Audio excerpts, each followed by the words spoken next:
This talk is based on my recent book, Voices of Dissent, in which I discuss some forms of dissent from the Indian past, and some of which I link with the present.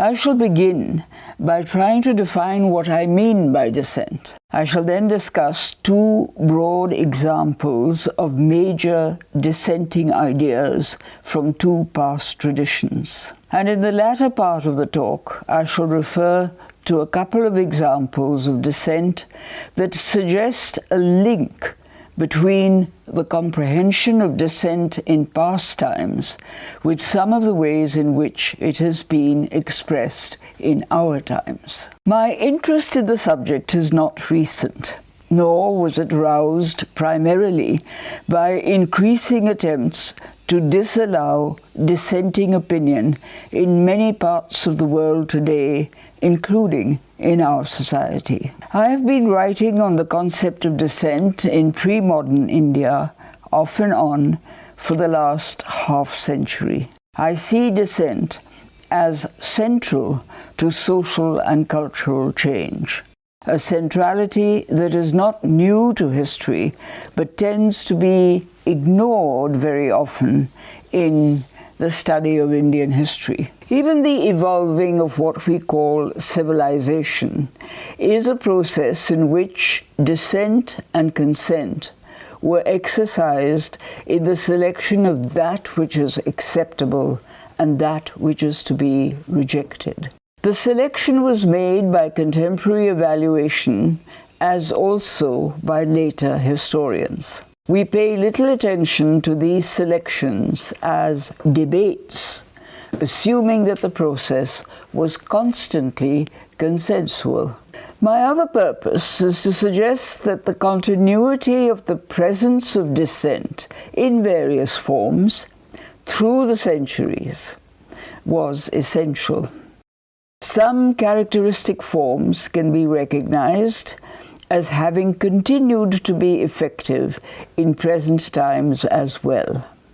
And my example of this will come from the Indian national movement for independence and our subsequent efforts to establish a democratic society.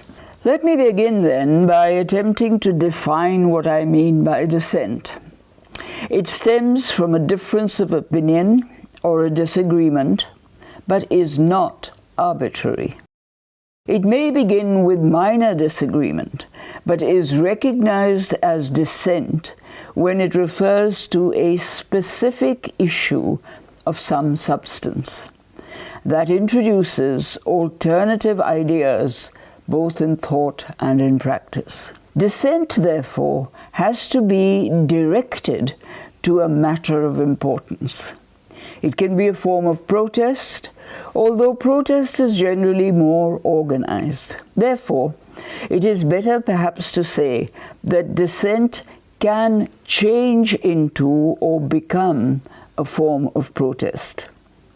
A distinguishing and significant feature is that dissent is non-violent. Dissent tends to be more vocal in what we call complex societies that bring together a variety of communities following diverse occupations, social rules, and belief systems. The greater needs of variant cultures can encourage dissent among some. Dissent is significant, for instance, to the kind of cultures that are brought together in what we call civilizations. The process of formulating the requirements of civilization, for instance, meant selecting ideas and forms of expression, discarding some, and furthering others. This interplay of conformity and dissent cannot be ignored. Dissent encourages the questioning of the world in which we live, and in this process, alternatives are formulated. Any advance in knowledge requires questioning existing knowledge. Existing explanations sometimes give way to newer and better ones. Otherwise, there is bound to be stagnation. Dissent lies at the root of philosophical discourse, as is stated more than once in Indian philosophical discussion. For example, it is said that when making a statement of some consequence, the first step is to state clearly and at length the views of the opponent disagreeing with the proposed argument, what is referred to as the Purva Paksha. The second step is the refutation of this argument by the proponent, the Pratipaksha.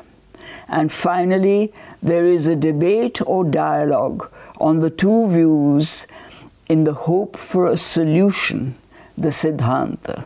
This seemingly dialectical method appears to have been practiced in the debates that are referred to as taking place in royal courts, as for instance, the debate between the Shaivas and the Buddhists at the court of Harshavardhan of Kanauj in the 7th century AD.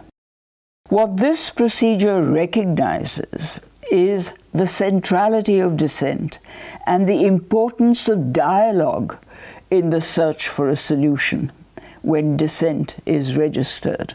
My examples of dissent are from the religions of pre-modern India. This is not because I think that religion is the primary area where dissent is registered, but because dissent can be seen with greater clarity in every religion. Secondly, my concern is not with dissent in theology, but in the social theories that religions construct, especially those that attract a following through explaining human existence. The explanations were diverse. In modern times, however, attempts were made to bring all religious movements in India, other than the Abrahamic, under a single umbrella. They were seen as multiple manifestations of the same religious doctrine, with few dissenting opinions. This, at least, was helpful in understanding them, as not all conform and many disagree. Recognizing the disagreement makes them more visible. And in the study of Indian religion, it is often the diverse sects of each religion that give direction to religious evolution, rather than any monolithic unities that we today ascribe to them. Religious institutions reflect social values and activity.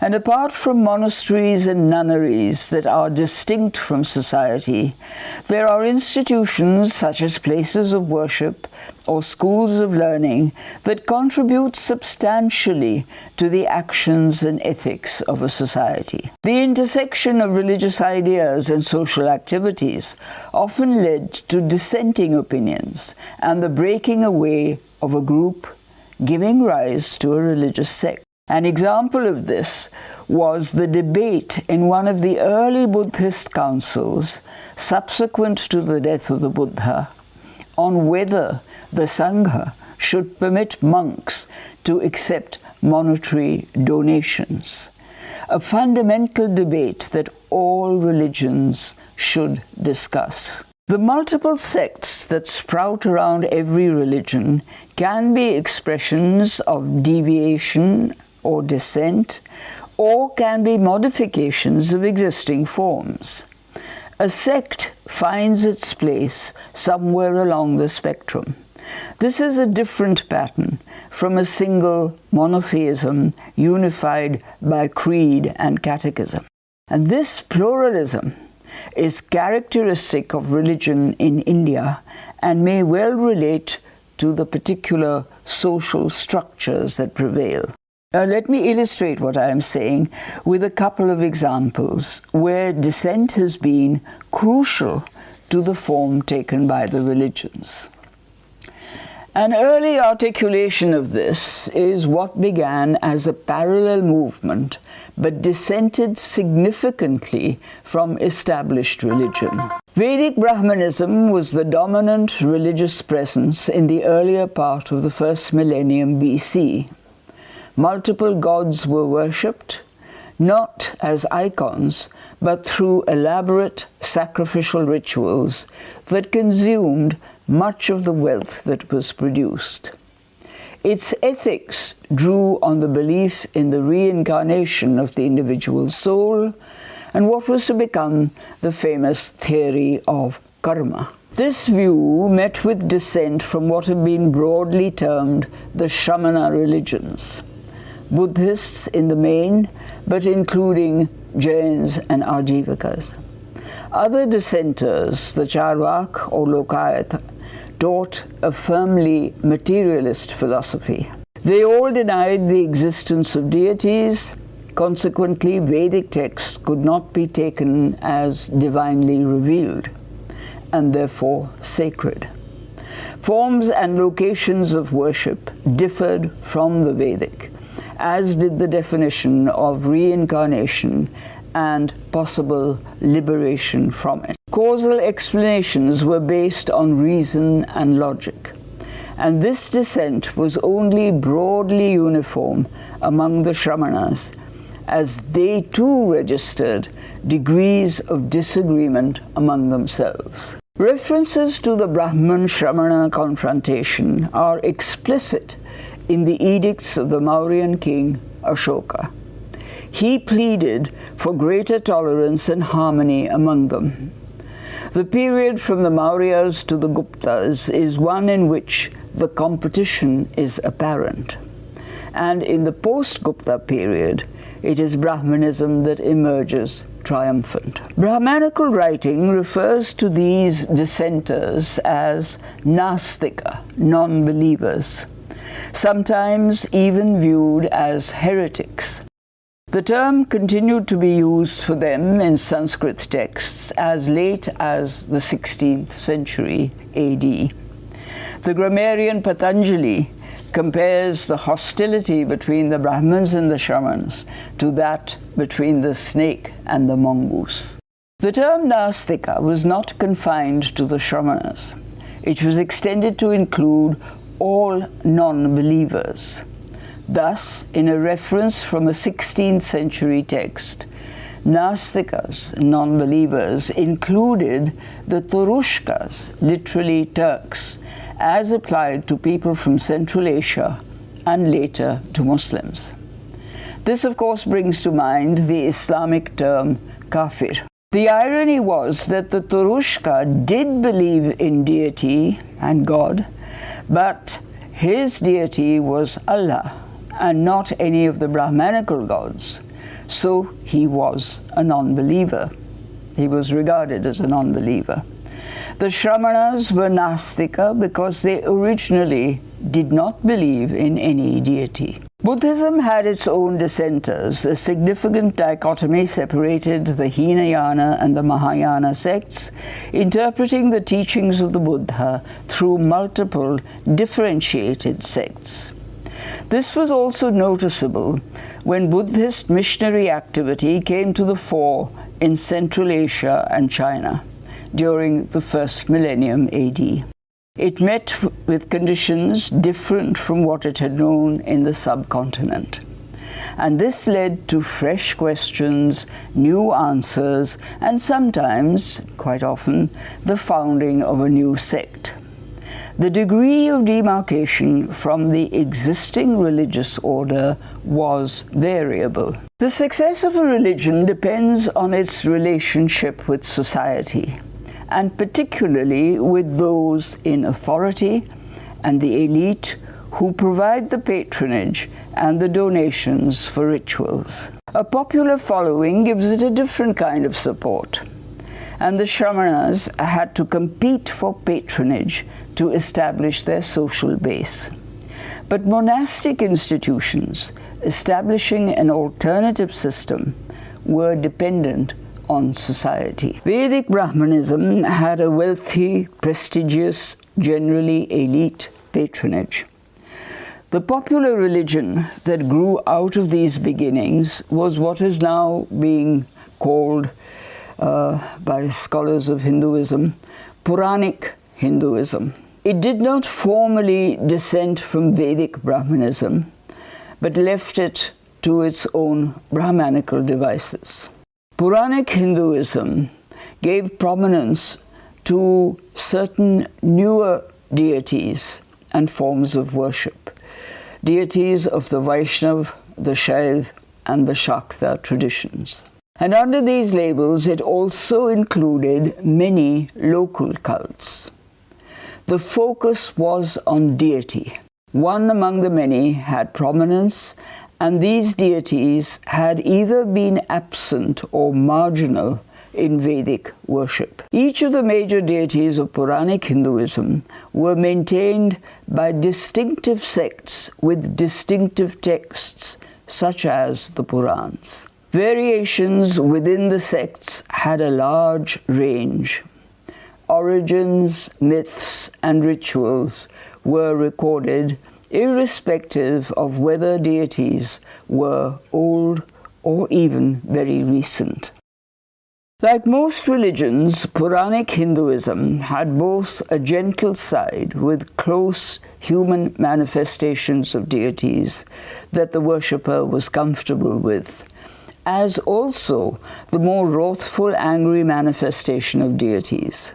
In some forms, they became icons of love, devotion, and passion and compassion, the emotions that guided their worship. One might ask whether this emphasis also drew partly from the Shramana tradition, with little emphasis on deity, as well as the Bhakta tradition, which endorsed this gentler side. Hindu institutions were parallel to but different from those of the Shramanas. Temples replaced chaityas, sometimes literally, and often became places of pilgrimage, thereby attracting commercial activities as well. Icons of the deities were introduced with elaborate rituals, some invented afresh. The monastery was as yet alien to Brahmanism, although something echoing it, like the mutt, became a focus of propagation. The renouncer, by contrast, became a monk or a nun, but continued to have limited links with society. And in this, the renouncer is different from the ascetic, who was ideally self-exiled and living in isolation. Renunciation was central to Shamanism, being the path to nirvana. It involved dissent from Brahmanical teaching, opting out of social obligations, and adopting an alternative monastic life, focusing on self-liberation. Moksha. However, it was not self-isolation, since contact with society was necessary. The monk had to collect his food as alms from people in the vicinity, and his concern about their well-being was required by the teaching. Violence was disallowed. It can be seen as a reciprocal relationship with society, one that was new and different from what had existed before. The ideal, the symbol, the practice of renunciation was implicit in the image of what came to be called the man who heals, performs miracles, meditates, and is helpful in misfortune. The man whom we today call the holy man. He is not the priest. He lives distanced from society, but wanders through villages and towns. And as an icon, his choice of being a holy man could be used effectively, but could also be abused in giving direction to a community, as often happens. People, after all, can be gullible. The later incoming religions brought new ideas. These could either create dissent or be amalgamated into new practices and beliefs. The mixing and the merging of new religious ideas takes shape, for instance, with the coming of various forms of Islam. We refer to this event as starting with the Arabs invading Sindh in the 8th century AD. But in fact, their more effective and long-lasting entry was as traders all down the west coast of India, from Gujarat to Kerala. The religious mix that emerged took the form of new socio-religious sects, in origin drawing from both Puranic Hinduism and Islam, but not conforming to either and evolving independently. Sects such as the early Bohras, Khojas, Mapilas, Navayats, and such like. The entry of Turks, Afghans, and Mughals into northwestern India followed from the familiarity that Central Asia had had with northern India previously. This was through continuing migrations from early times and commercial exchanges from Kushan times onwards with the silk trade, the horse trade, and such like. The Central Asian presence was intensified at historical moments through invasion, but it was actually more firmly established with migration and settlement. Various schools of Sufi sects spread their version of Islam with their diverse ideas and practices, dissenting from or borrowing from existing religions in India.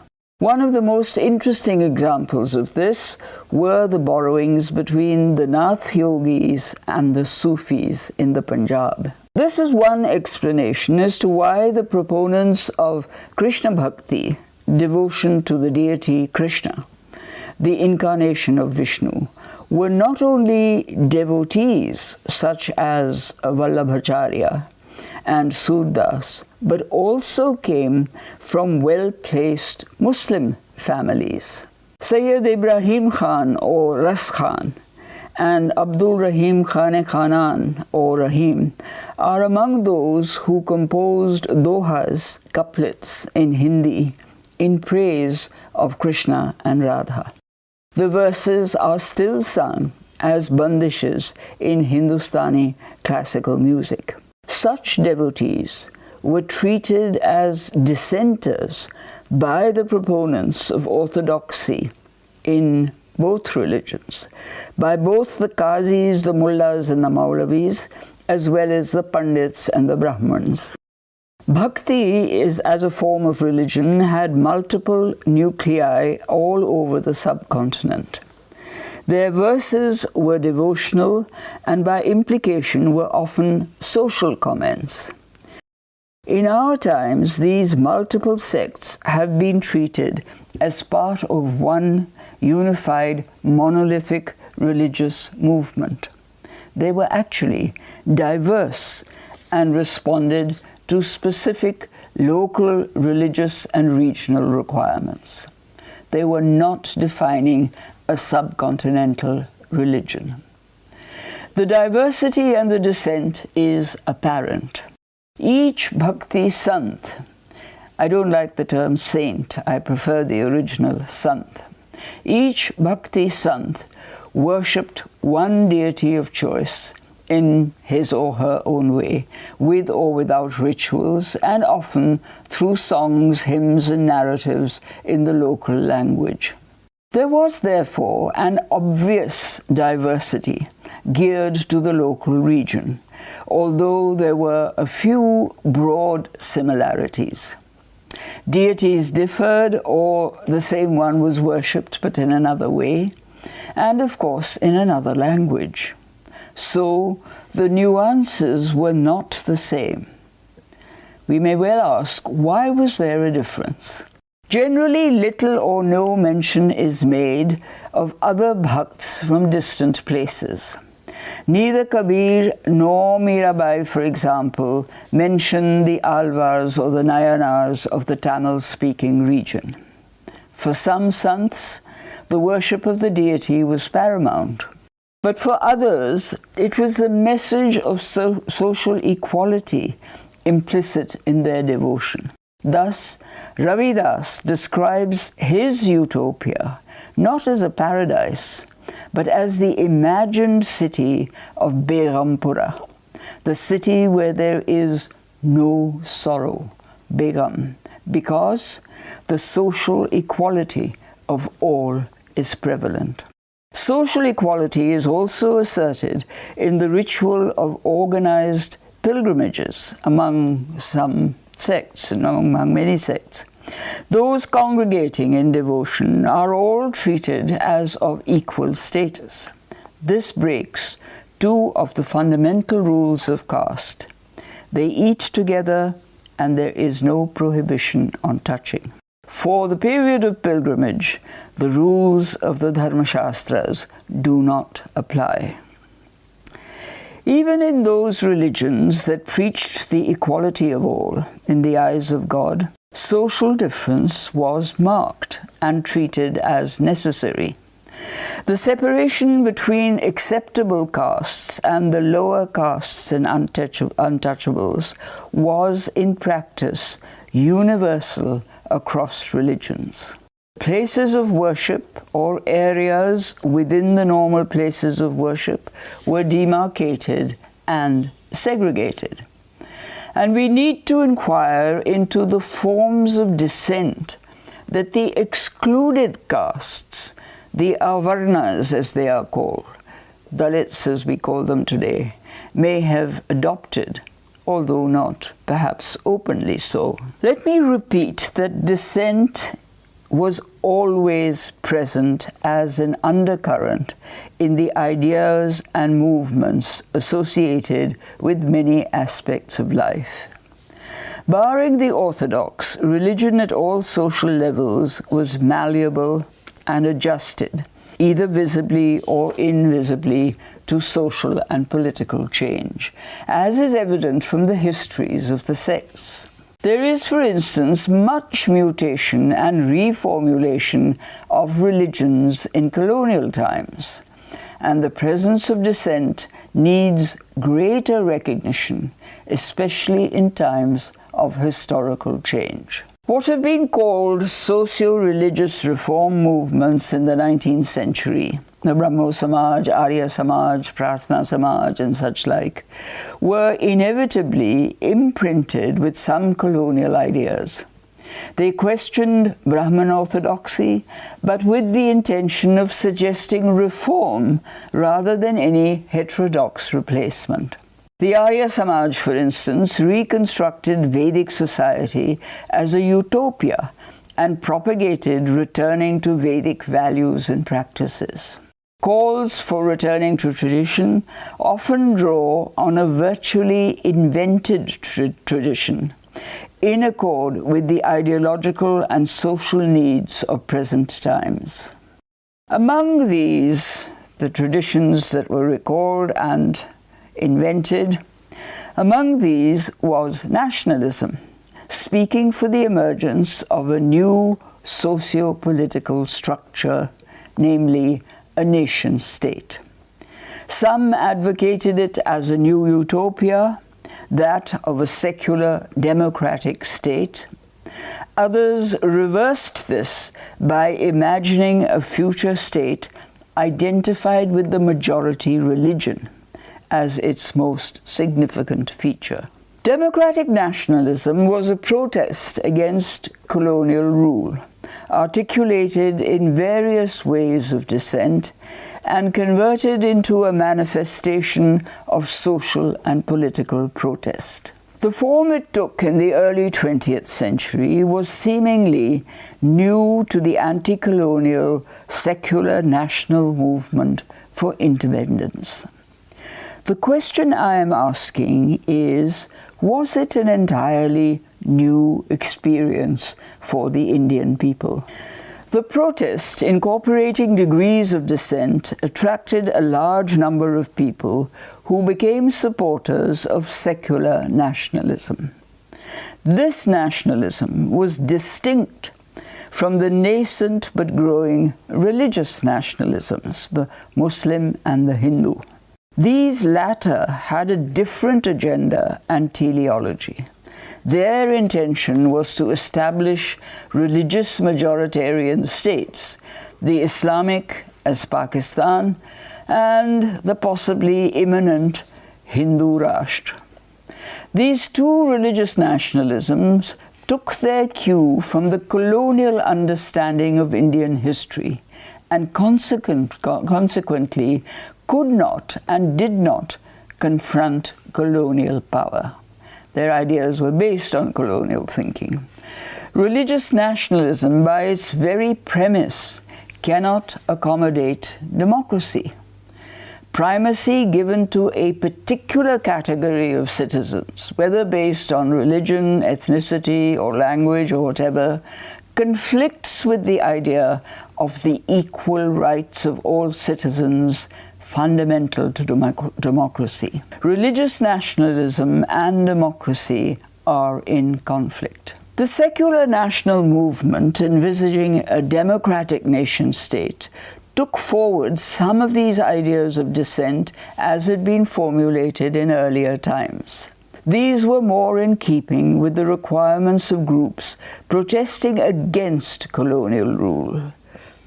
A few earlier forms of dissent surfaced again. Among them were two that were adapted by Gandhi as among his forms of protest. One was the Dharna, going on a hunger strike, and the other was what he called Satyagraha. His awareness of deliberately adapting earlier forms of dissent and protest is being researched. Mine is just a hint, a possible glance in that direction. What I am arguing in this discussion of dissent is that in early India is that we should look more closely at the links between the past and the present. One among the many reasons for the success of these forms of dissent in the 20th century may have been that the Indian people were familiar with these forms as a recognized articulation of dissent. They were not entirely unknown forms of dissent. Where Gandhi resorts to fasts to make a political demand, either from the colonial power or from competing nationalisms, he is projected as an independent person with the stature of a Mahatma, literally the great soul, in effect, rather similar to the holy man that I was talking about earlier. He takes it upon himself to speak for the people of India in supporting their demand for freedom or to live in harmony, else he will lose his life. As one symbolizing dissent, he needed the stature to take this position. This was recognized both by the Indian people and by the colonial power, directly or indirectly. Gandhi's major formulation of a method of dissent which became associated with him was what he called Satyagraha, literally holding the truth. The creation of this form of dissent drew partly and perhaps subconsciously from a tradition of dissent that prevailed in many cultures of India and which I have referred to earlier. Thus, I would argue that Satyagraha was a form of dissent that evoked older practices in a modern situation, and without consciously linking it to older forms. It can be called dissent since it has characteristics familiar to the Indian people, recalled by the continuing presence of the renouncers, the bhakti sants, the yogis, the peers and fakirs, and other categories of what are often called holy men, what I sometimes call those who opt out of society. The iconic use of the phrase, the half-naked fakir, for Gandhi, evoked unintentionally the established tradition of dissenters. All of the latter claimed the right to deny their consent to what existed if they so wished. These characteristics are evident. Dissent is not just disagreement. Its intention has an objective. The objective in South Africa was not identical with the later one in India. Nevertheless, dissent is directed towards political and social change and ensuring the well-being of people. This makes it reminiscent of the aims of the earlier dissenters, the Shramanas and the Bhakti Sants. It does not merely advocate a return to the vague fantasy of a golden age. It defines that age, even if differently. Non-violence is a marked component, hence its description as passive resistance and civil disobedience. It endorses a dialogue between opposite opinions in order to arrive at a solution, reminiscent of the method suggested in early times for solving opposing arguments. It speaks to and includes all and every citizen of a nation, men and women. It is specifically not majoritarianism. Implicit in its thinking is the need for the foundation of a society to be democratic. It is irrespective of religion, of caste, or of status. Women are encouraged to participate. The presence of women is particularly striking, as indeed it was in the earlier movements of dissent. It was the Shramanas that permitted women to take up renunciation as nuns, admittedly after some debate and persuasion. Women's sons, such as Andal, Meera, Laldev, were accepted as teachers.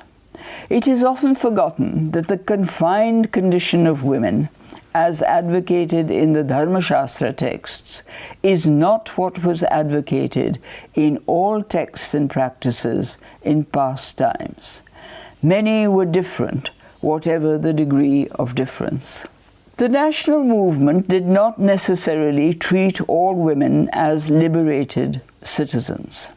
It was the realization that if dissent is to be effective as passive resistance, it must be the voice of both men and women. The Salt Satyagraha was one such. It would be worth knowing in greater detail how such events were given form, who participated, and why, apart from the call of the Mahatma.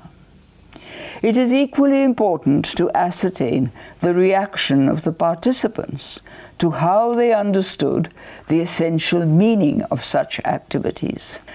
After 1947, passive resistance on any subcontinental scale has not been used when disagreeing with the laws of any government. Nevertheless, sporadic expressions of dissent have been and can be the reason for arrest, as has happened earlier under colonial governance and continues to this day. What comes to mind, however, are the two recent events of Shaheen Bagh and the farmers' protest in the vicinity of Delhi. Shaheen Bagh and protests linked to it in other cities had a larger component of women and of students expressing their opposition to the new law, the Citizen Amendment Act of the government, debarring some categories of people from citizenship. The overwhelming presence of women, and Muslim women, was deeply significant.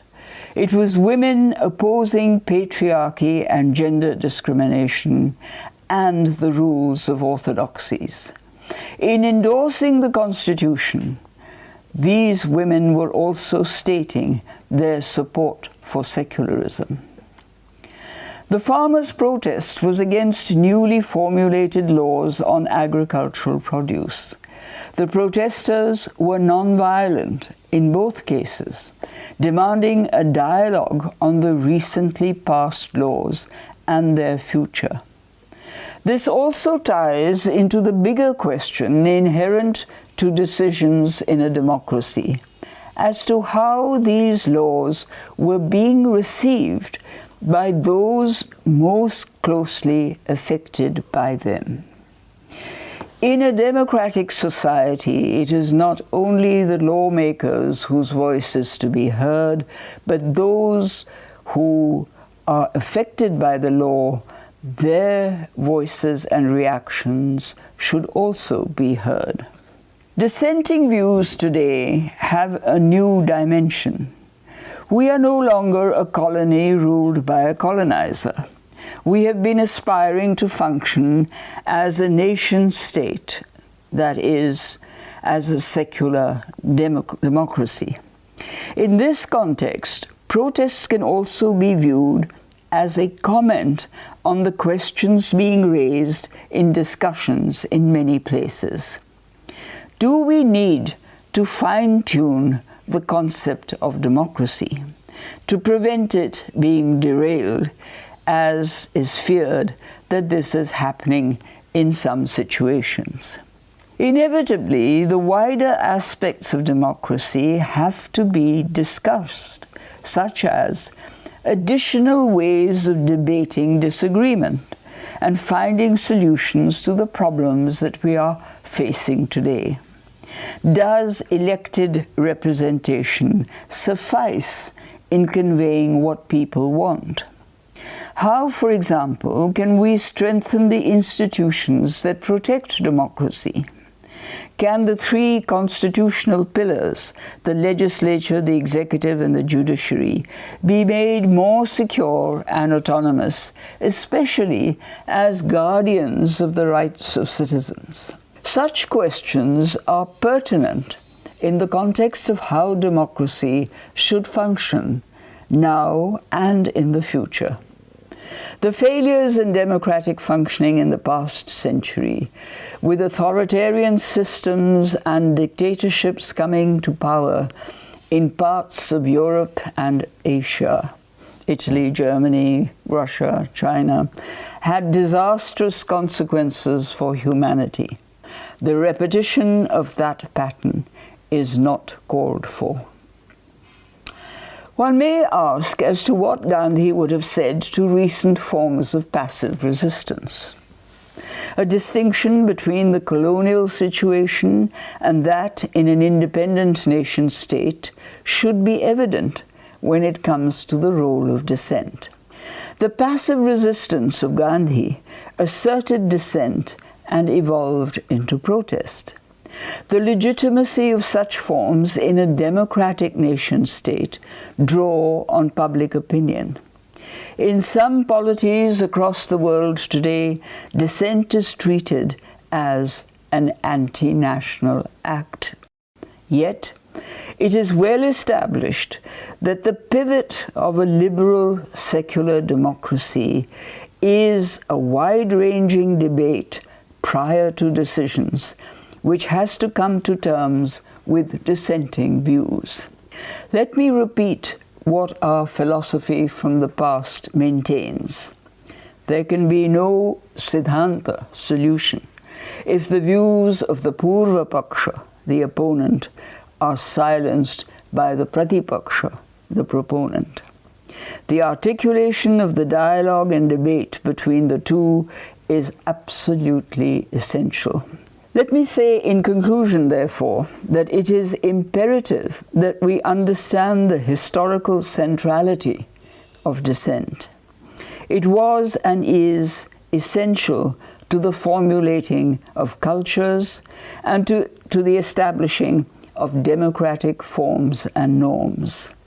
We have to recognize the inevitability of dissent in the events that shaped our history and that are now shaping the present.